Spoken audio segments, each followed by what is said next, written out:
Hello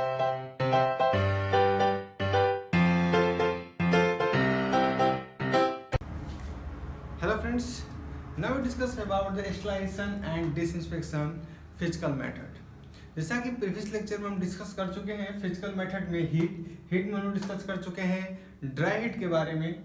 फिर हम लोग इसके प्रीवियस लेक्चर में डिस्कस किए थे moist heat below 100 degree Celsius के बारे में। अब हम डिस्कस करने वाले हैं moist heat at 100 degree Celsius and above 100 degree Celsius. The important example at 100 degree Celsius is the tenderization and it's also called a fractional sterilization. Okay, ये टेंडराइजेशन और फ्रैक्शनल स्टेरिलाइजेशन होता क्या है? इसमें हम मॉइस्ट हीट का यूज़ तो करते हैं, लेकिन इसका जो टेम्परेचर होता है वो 100 डिग्री सेल्सियस और 20 मिनट के लिए होता है और 3 कंसेक्यूटिव डेज मतलब 3 दिन लगातार करते हैं। ओके, इसको करने के लिए एक स्टेरिलाइजर का यूज करते हैं और वो स्टेरिलाइजर होता है Koch and Arnold steam steriliser.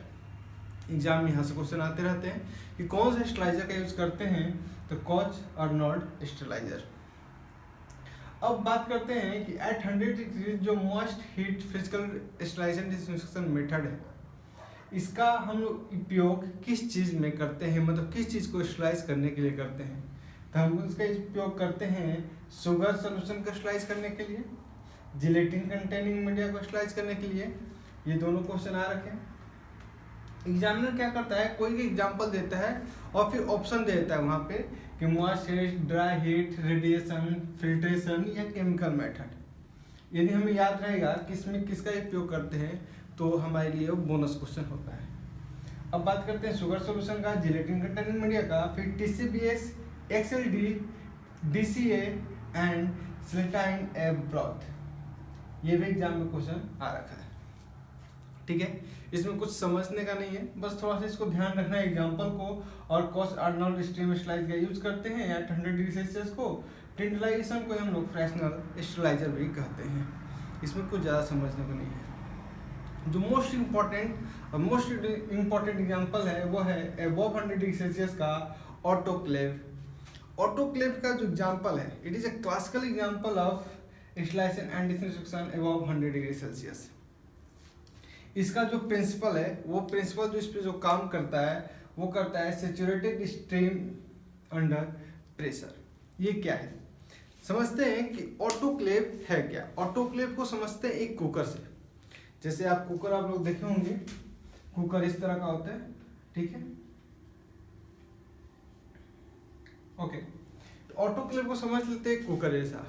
यदि कुकर में जितना प्रेशर बढ़ेगा, जितना हम प्रेशर बढ़ाएंगे, ठीक है, प्रेशर क्या है इस पहले समझ लेते हैं। Moist heat eight 121 degree Celsius at 15 minute, pressure रहेगा 15 पर स्क्वायर इंच।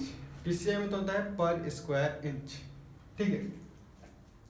जब 121 डिग्री सेल्सियस रहेगा तो 15 से 20 मिनट लगेगा और प्रेशर रहना चाहिए 15 PSI पर स्क्वायर इंच। जब हम टेम्परेचर इंक्रीज कर दिए 134 डिग्री सेल्सियस कर दिए, अपना टाइम डिक्रीज हो जाएगा और प्रेशर इंक्रीज कर जाएगा। एक हम लॉ पढ़े हैं 12th क्लास में, PV = nRT। जिन बच्चे को ये चीज़ याद होगा, जिनका फिजिक्स बहुत अच्छा होगा नीट के एग्जाम के दौरान, तो उनको समझ में आ गया होगा ये क्या है। बहुत सिंपल कंसेप्ट है।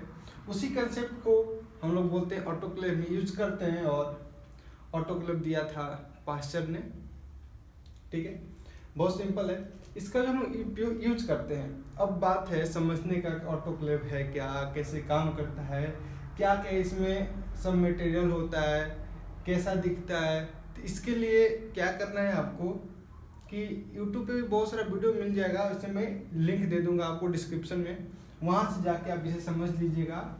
एक होता है कि ध्यान से समझते हैं तो ज़्यादा समझ में आता है, बट हम यहाँ पर डिस्कस कर रहे हूँ क्या इंपॉर्टेंट है हमारे लिए। हमारे लिए इंपॉर्टेंट ये है कि यदि हम प्रेशर टाइम, यदि टेम्परेचर इंक्रीज कर दिए तो टाइम ज़्यादा लगेगा, प्रेशर कम लगा। यदि टेम्परेचर इंक्रीज किए तो टाइम कम लगा और प्रेशर ज़्यादा लगा, ठीक है। एग्जामिनर क्या करता है, सेम टू सेम डाटा दे देता है और पूछता है कि प्रेशर क्या होगा। ठीक है ना। तो इसको आप लोग को ध्यान रखना है, बस इतना ध्यान रखना है PV इक्वल टू एनआरटी के हिसाब से आपको समझ में आ जाएगा कि प्रेशर और टेम्परेचर का क्या रिलेशन है। देखिए प्रेशर बढ़ा, टेम्परेचर बढ़ा, यहाँ से यदि हम यहाँ से यहाँ आते हैं तो क्या हुआ, टेम्परेचर इंक्रीज, तो प्रेशर इंक्रीज, P और T directly proportional. That's a very simple. यदि सब कुछ कांस्टेंट मान लेते हैं तो PV इक्वल टू एनआरटी। उससे ज़्यादा इंपॉर्टेंट अब यहाँ पे क्या है हमारे एग्जाम पॉइंट ऑफ व्यू से, इसका एग्जाम्पल जैसे अबव 100 डिग्री सेल्सियस में जो यूटिलाइजन के लिए जो मटेरियल यूज करते हैं वो होता है मेटालिक इंस्ट्रूमेंट। एग्जामिनर पूछता है कि ऑटोक्लेव में किस किस चीज़ को यूटिलाइज कर सकते हैं, तो हम एग्जाम्पल देते हैं मेटालिक इंस्ट्रूमेंट को कर सकते हैं, माइक्रोबायोलॉजिकल कल्चर मीडिया को कर सकते हैं, और प्लास्टिक कंटेनर को या पेप्टाइड्स को कर सकते हैं। बात करते हैं इसके इफिकेसी का, इफिकेसी ऑफ ऑटोक्लेव्स। इफिकेसी आपको समझ में कैसे आएगा मैं बताऊं, जब आप समझेंगे कि ऑटोक्लेव कैसा दिखता है, उसमें कितने कंटेनर होते हैं, किस तरह से इसमें से स्ट्रीम निकलता है और ये वाटर वेपर जाके माइक्रो ऑर्गेनिम्स को मारता है, ये मैं बोर्ड पे तो नहीं समझा सकता। तो इसके लिए मैं आपको लिंक दूंगा जिससे आपको समझ में आ जाएगा। बस एक बार आप उसे देखिएगा कि ऑटोक्लेव का जो मैकेनिज्म है वो कैसे काम कर रहा है, उससे हमको इफिकेसी का भी पता चल जाएगा। बहुत ईजी है। जैसे इफिकेसी होता क्या समझते हैं, 3 तरह के हम इस इफिकेसी को मेजर कर सकते हैं, physical, chemical and biological. Physical temperature chart recorder से, केमिकल ब्रोंकी ट्यूब नंबर 1 होता है उसमें, वहाँ से, और बायोलॉजिकल जो हम लोग स्पोर यूज करते हैं वो bacillus stearothermophilus. That's very important example, bacillus stearothermophilus. Okay friends, अब इस लेक्चर में क्या इंपॉर्टेंट है, जहाँ जहाँ मैंने स्टार लगा रखा है वो क्वेश्चन आ रखे हैं एग्जाम में। स्टार का मतलब ये हुआ।